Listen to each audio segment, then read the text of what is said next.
Le débrief, c'est l'émission pour tout savoir sur le foot régional avec Radio VFM et Foot Normand. Et c'est le lundi soir à partir de 18h15.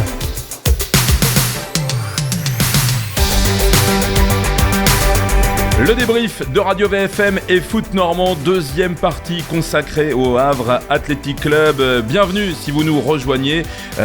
Bonjour à tous si vous étiez avec nous sur la première partie consacrée au Stade Malherbe de Caen. Toujours à mes côtés, mon coéquipier Mathieu Beyeudot, Foot Normand. Salut Mathieu. Salut Christophe, salut à tous. On va parler donc dans cette deuxième partie du Havre. Le Havre qui a ramené le point du nul sur son déplacement à Niort. C'était samedi soir, la 23e journée. Le score 0-0, le Havre 6e avec 35 points à 3 points désormais du 5e. On accueillera notre invité dans un instant. L'actu des Ciels et Marines, c'est dans la deuxième partie du débrief, épisode 15, et ça commence maintenant.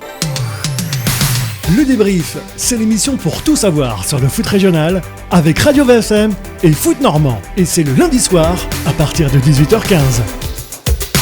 Dans cette deuxième partie du débrief, on évoque effectivement l'actualité du Havre ce week-end. Le Havre se voyait proposer un choc d'outsider avec un déplacement à Niort. Avant le coup d'envoi, les deux équipes se trouvaient à égalité de points à la 6e place, à portée de tir du top 5. On précise simplement que les Chamois comptent effectivement un match de retard. Résultat 0-0, donc je vous le disais tout à l'heure, et pourtant les Ciels et Marines n'ont pas forcément livré un mauvais match. Ils ont même touché du bois à la demi-heure de jeu sur une frappe du jeune Mathis Ablin, la jeune recrue, mais comme souvent, cette formation havraise n'a pas su trouver l'essentiel, à savoir le chemin des filets adverses. 0-0 donc, score final. Notre invité dans cette deuxième partie, c'est Arnaud Boubet, le supporter du Havre, il nous le dira dans un instant. Il est également entraîneur d'Agon-Coutainville en Régional 3. Bonjour Arnaud. Bonjour à tous. Bienvenue dans le débrief de Radio VFM et Foot Normand. Arnaud, je le disais, supporter du Havre Athletic Club, un club que vous connaissez particulièrement bien. Oui, et depuis longtemps, puisque déjà je suis vrai de naissance et j'ai connu mes premières heures de stade au stade Jules Deschazos à l'époque, qui me manque beaucoup d'ailleurs, et j'ai suivi ce club pendant toute ma jeunesse et j'ai même eu l'occasion d'y travailler dans le registre de la communication pour le suivi de l'équipe professionnelle et des équipes de jeunes. Donc c'est un club que je suis toujours, malgré les années. Je pense que voilà, on est pris à vie pour ce genre de choses-là. Moi c'est le Havre, et voilà, et je suis toujours ça d'un œil très averti. Ouais. Et vous allez nous amener votre œil, effectivement, dans cette deuxième partie du débrief. 0-0, donc on le disait en préambule, ce Niort, le Havre Athletic Club, et cette stat, Mathieu. Oui, parce que forcément, le Havre n'a pas marqué ce week-end, mais on va dire que c'est pas leur fort, à nos amis havrais, les buts, car il y a 23 journées disputées, et ils ont inscrit 22 buts, ce qui fait la 13e attaque de Ligue 2. Même le Stade Malherbe fait mieux, Arnaud. C'est moche. Hein. Il faut bien trouver des registres où Malherbe fait mieux que le Havre cette année. C'est l'un des rares registres où Malherbe cette saison fait mieux que le Havre. Mais le Havre a d'autres ambitions que le Stade Malherbe à l'instant T. Et on a envie de se poser la question, est-ce qu'on peut prétendre au top 5 avec une attaque aussi peu prolifique? Alors, on précise que l'AC Ajaccio est deuxième et n'a inscrit que 20 buts. Alors, c'est possible.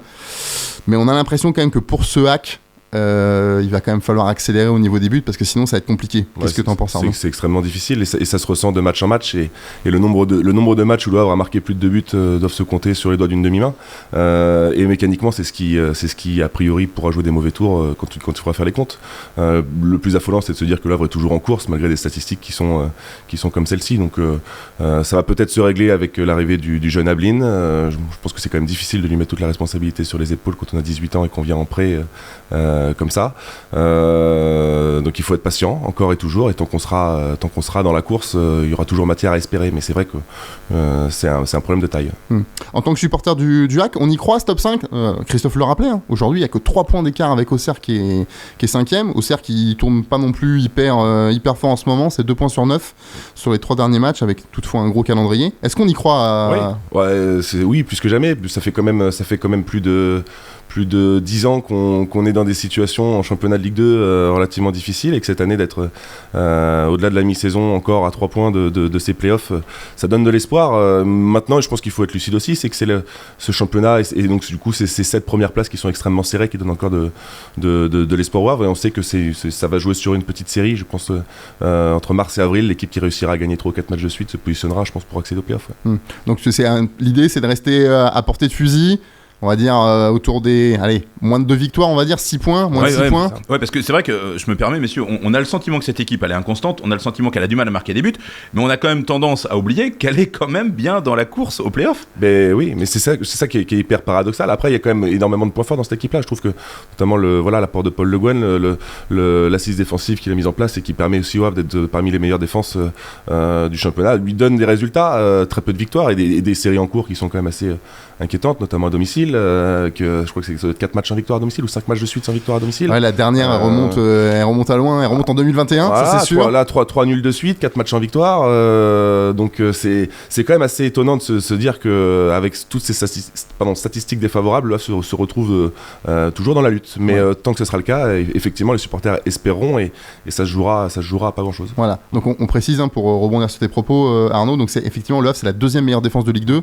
Derrière la Ajaccio, ils partagent des points communs. Et si le Havre en est là, c'est que c'est vrai qu'à domicile, c'est moyen.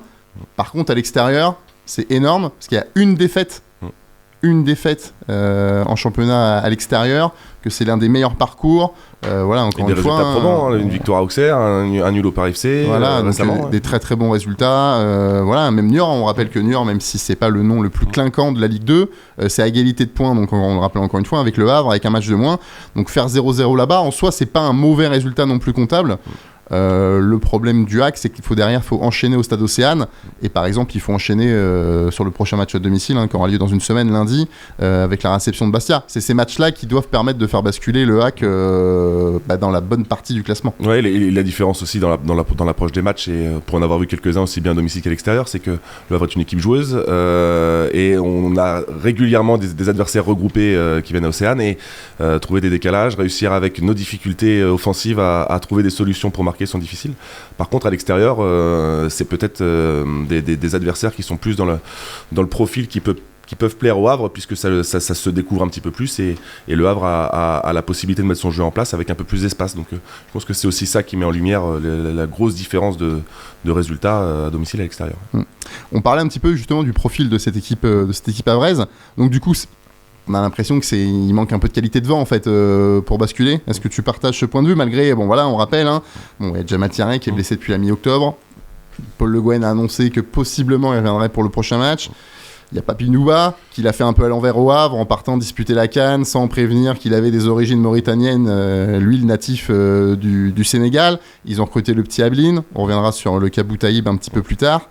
Après vous avez Alioui, vous avez Cornet, vous avez Bonnet, vous avez Fontaine, mais on a l'impression quand même que ça manque de ce joueur, voire de ces deux joueurs qui font basculer un petit peu les rencontres. Oui, complètement. Alors que pourtant sur les recrues récentes, et je pense à Lioui et à Cornet, ça faisait longtemps qu'on n'avait pas eu des relativement bonnes surprises, parce que c'est quand même des joueurs qui marquent quelques buts. Sur le peu que l'on marque, Cornet et Lioui sont bien placés.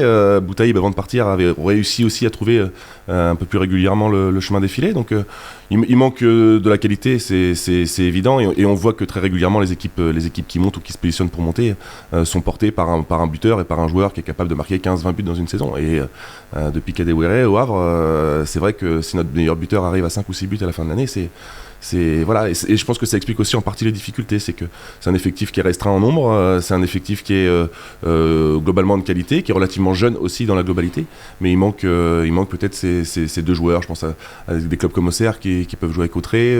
Voilà, c'est ces joueurs-là qui peuvent, je pense, sur des matchs importants, faire des différences et permettre de prendre les points qui vont compter.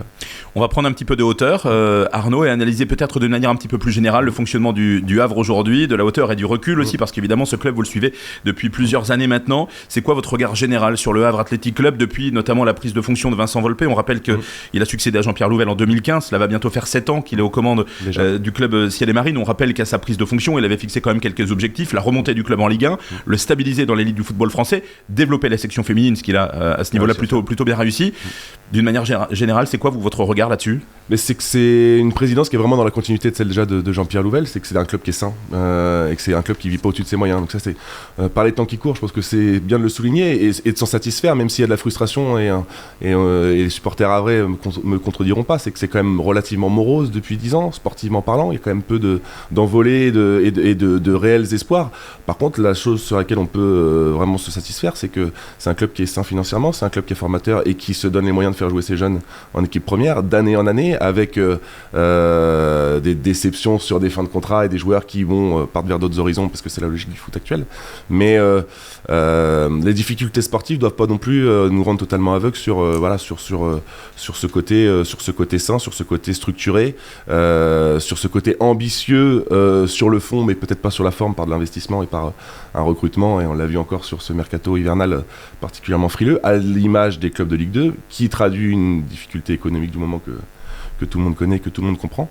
Mais on sait que le Havre, même si dans une ou dans 2 saisons on n'est toujours pas en Ligue 1, c'est pas un club qui sera en difficulté financièrement parce que c'est fait intelligemment. Alors on sait très bien aussi qu'une montée en Ligue 1 permettrait, moi personnellement en tant que supporter, j'ai la conviction de me dire que ce club-là, que cette équipe-là pourrait mieux réussir en Ligue 1 qu'en Ligue 2, puisque nos jeunes prometteurs, et on en a d'année en année, qui finissent par partir libres ou pour des indemnités faibles, puisqu'il reste un an de contrat ou des choses comme ça, c'est des joueurs qu'on pourrait installer, qu'on pourrait prolonger, qu'on pourrait faire briller. Si jamais on doit les conserver, ce sera pour le bien de l'équipe. Si jamais on doit les revendre, ce sera pour les biens des finances. Mais c'est comme ça aussi qu'un club se construit en Ligue 1. Il y a beaucoup d'exemples aujourd'hui qui le prouvent. Donc il reste un palier à franchir. On voit que les équipes de jeunes tournent toujours très bien. On voit que la N3 est en relative difficulté, l'équipe réserve est en relative difficulté en National 3, mais est infiniment jeune, avec un entraîneur, Michael Lebaïf, que j'ai connu il y a 10 ans, qui était avec le U17. Donc il y a une vraie continuité dans la formation havraise et dans les équipes globales, avec la section féminine qui a connu la D1 et qui tourne aussi correctement. Donc je pense qu'à l'échelle du club, il n'y a pas de quoi être alarmiste. C'est vrai que les attentes des supporters, mécaniquement, c'est l'équipe Fagnon, et ça viendra. Maintenant, est-ce qu'il faut attendre 10 ans de plus ? L'avenir nous le dira. Parce que la dernière expérience en Ligue 1, c'est 2008-2009, de mémoire. Peut-être même un an avant, je crois. Mais ça avait duré qu'une saison. Oui. Ça avait fait malheureusement un aller-retour avec une saison assez compliquée et une 20e place. Oui, de manière générale, les supporters, je pense qu'ils préfèrent avoir un club bien géré comme celui du HAC, qui ne fait peut-être, effectivement, pas trop d'éclat, que d'avoir une gestion à la Nancy, de faire partie d'un conglomérat de clubs où on ne sait plus si les joueurs ils jouent pour Nancy, pour Austin ou pour truc bidule chouette, et qu'au final vous vous retrouvez 20e. Alors ça manque un petit peu de folie. Ça ressemble un peu aussi au personnage qui incarne le club, Paul Le Guen, qui est, je pense, un excellent entraîneur et qui l'a démontré tout au long de son parcours, et qui fait aussi avec les moyens économiques qui sont à sa disposition. Ça manque un petit peu de cette folie-là, mais c'est vrai que c'est sérieux, ça n'empêche pas d'être 6e cette année, avec de très nombreux jeunes et de très bons jeunes, de se faire prêter aussi des bons jeunes, le petit Ablin, on est le dernier exemple, mais avant il y avait eu Bourra, qui est excellent. Ouais, Bourra qui est excellent, le petit Tierno Baldé aussi du PSG, qui jouait avec les 19 ou la réserve de Paris, qui est aussi très très bon. Donc est-ce que ça va suffire pour accrocher ce top 5 ? Le top 5 qui au demeurant ne donne droit à pas grand chose, hormis le fait de faire 2, 3 ou 4 matchs supplémentaires, et un barrage à l'extérieur à Ajaccio dans des conditions précaires, et de se faire éclater par le 18e de Ligue 1 qui se reposait pendant que vous trémiez, mais ça validerait une forme d'ambition malgré tout. Oui. Tu parlais de sagesse, Paul Le Guen l'incarne parfaitement par sa qualité de formateur et son vécu. Le président aussi, chef d'entreprise, connaît la logique économique d'une structure finalement qui se rapproche essentiellement d'une entreprise. Donc il y a de la lucidité et de la pertinence dans ce qu'ils font, de la cohérence. Après, effectivement, en tant que supporter, on a beau échanger, discuter, il y a de la lassitude par rapport à ça, parce que ça manque un petit peu, tu le disais, de folie. Le recrutement est bon, mais il manque peut-être un joueur où on peut se dire, c'est lui qui va nous faire franchir un palier. Oui, parce que dans le foot, à la différence peut-être du fonctionnement d'une entreprise, gestion en bon père de famille et, comme on le disait tout à l'heure, sagesse, ne vont pas forcément de pair avec folie. Les deux ne vont pas forcément ensemble. Et pourtant, de la folie, il en faut aussi un petit peu dans le foot pour ramener cette passion. Parce que c'est vrai que de l'extérieur, Arnaud, quand on est supporter, ça reste froid aujourd'hui au Stade Océane. Il y a un stade magnifique, des conditions de travail fabuleuses pour les journalistes que nous sommes. Mais il n'empêche qu'on attend que ça vive autrement. Et c'est l'équilibre en fait qu'il faut trouver entre la sagesse et quand même un petit peu de folie, parce qu'on a le sentiment que il s'est épuisé quand même il s'est égrené au fil des années ce public du Stade Océane, et aujourd'hui le sentiment qu'on peut aussi avoir, c'est que pour le faire revenir au stade, il faut qu'il y ait cette montée en Ligue 1, et que c'est peut-être ce petit grain de folie, tout en gardant l'équilibre avec la bonne gestion, qui permettra à ce club de retrouver l'effervescence. Mais tu parlais de folie, et le Stade Océane était la folie du président Nouvelle, et il a abouti. Moi je serais toujours nostalgique des heures à Deschazos, parce que c'était un stade qui ressemblait beaucoup plus à l'équipe que l'on a actuellement et que l'on avait déjà à l'époque, qui était un bon vieux stade à l'anglaise. Mais un bon vieux stade à l'anglaise avec une identité forte. Aujourd'hui, alors moi, vivant dans la Manche, j'ai pas l'occasion d'aller voir tous les matchs à domicile. J'y suis allé pour Ajaccio, et c'est vrai que ça fait mal au cœur de voir des tribunes aussi parsemées, de voir une ambiance et des supporters qui se démènent. Mais c'est vrai que le club de foot du Havre n'arrive plus à générer de l'effervescence dans la ville du Havre. Et ça, c'est un constat qui est fait d'année en année et de plus en plus fort, malheureusement. Une montée en Ligue 1, c'est 4 ou 5 000 spectateurs en moyenne en plus que tu gagneras mécaniquement juste par le niveau, par l'opposition, et ça relancera toute cette dynamique là, mais c'est vrai que ça commence à être vraiment long, et les plus belles heures du Stade Océane, ça a été l'inauguration, ça a été voilà, ces stades remplis pour recueillir Zinedine Zidane, mais depuis un vrai match du Havre avec 12, 13, 15, 16 000 spectateurs, il n'y en a pas eu tant que ça, et c'est vrai qu'on commence à douter un petit peu de l'intérêt de cet outil-là quand on voit la situation actuelle. Un outil que le club paye tous les mois, tous les ans. Il y a une redevance qui est très très élevée, hein. Je crois que moi, le président Volpe m'avait confié que si on rapporte ça au calcul au nombre de sièges moyens, c'est l'une des plus élevées de France pour un club de Ligue 2, Ligue 1 et Ligue 2 confondus. Donc forcément, ça pèse aussi sur les finances, hein. C'est pour ça aussi qu'il y a eu des projets de créer un hôtel, de créer une brasserie, parce qu'il faut essayer de le faire vivre toute l'année et pas seulement 2 fois par mois pour les matchs à domicile de l'équipe première, et que c'est compliqué un petit peu. Parce qu'il est fait pour la Ligue 1, ouais. Non, mais c'est un stade qui est fait pour la Ligue 1. C'est-à-dire que quand on crée un projet comme celui-là, qui encore une fois est technologiquement fabuleux, en termes d'accessibilité, c'est magnifique, tout a été bien pensé autour, mais il faut une équipe en Ligue 1 pour le faire vivre. J'ai même envie de dire en Ligue 1, ma petite expérience de la Ligue 1 qui m'a conduit à suivre ce championnat pendant 4 ans, je pense même qu'il est même trop grand paradoxalement pour la Ligue 1 française, un club de la dimension du HAC comme d'autres, ça tourne entre 10 et 15 de moyenne. Et il vaut mieux un stade à 15 000 blindés qu'un stade à 25 000. Voilà, alors après c'est un peu toutes ces villes, tous ces clubs, toutes ces collectivités qui ont construit des stades comme ça. Certains sont pas remis, on a nos exemples notamment du Mans, qui est le plus flagrant, forcément également, hein. Ouais, donc voilà, c'est vrai que c'est compliqué, que ça dessert un petit peu l'équipe havraise. Pourquoi pas, il y a un derby ou une confrontation régionale qui se profile. Je préfère cet appel-là. Voilà, une confrontation régionale. J'ai vu le regard noir, j'ai tout de suite vu. Qui se profile contre le Stade Malherbe mi-mars. À l'aller, il y avait eu énormément de monde, énormément d'ambiance des deux côtés. Oui. Un super état d'esprit de la part des deux copes. Et une belle partie. Et un beau match en plus. Les acteurs avaient été au niveau des supporters, ce qui n'est pas toujours le cas. Pourquoi pas revivre ça au Stade Océane mi-mars. Et s'il y a une fin de saison avec des matchs coup près, il y a des très belles affiches, je crois, en avril et en mai, parce qu'il y a de nouveau les confrontations contre Auxerre notamment. Il y a peut-être une finale au Stade Océane contre Auxerre. Pourquoi pas, on va pas démesurer, mais dépasser la barre des 10 000. Dépasser la barre des 10 000, ça serait déjà beau. En Ligue 2, en France, ça serait déjà... Mais si on est en avril encore en lutte pour le top 5, ce serait déjà une première victoire. Remplir le stade en sera une deuxième. Ouais. Tu faisais référence au stade Deschazos, hein, je pense que tous les supporters du HAC qu'on peut interroger vont nous parler du stade Deschazos. C'est quoi ton meilleur souvenir de supporter du Havre? Il y a des montées forcément, ce match contre Laval, j'ai souvenir d'un match de Coupe de la Ligue contre Saint-Etienne à l'époque, avec un brouillard à couper au couteau.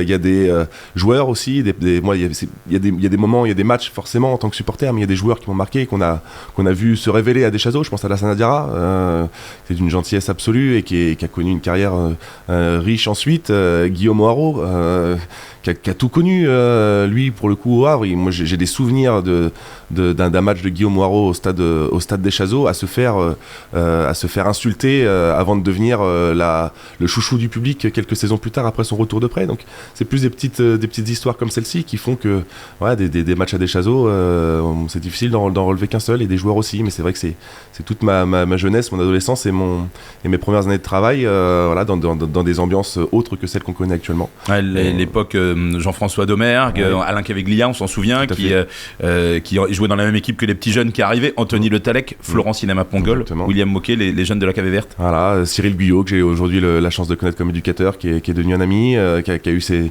la chance de jouer aux côtés d'Alain Caveglia. Voilà, c'était les Sinama Pongol et Le Tallec qui se sont révélés également. Il y a beaucoup de noms, ce sera difficile d'en retenir que 5 ou 6, mais c'est vrai que c'est l'histoire du Havre des Chazos.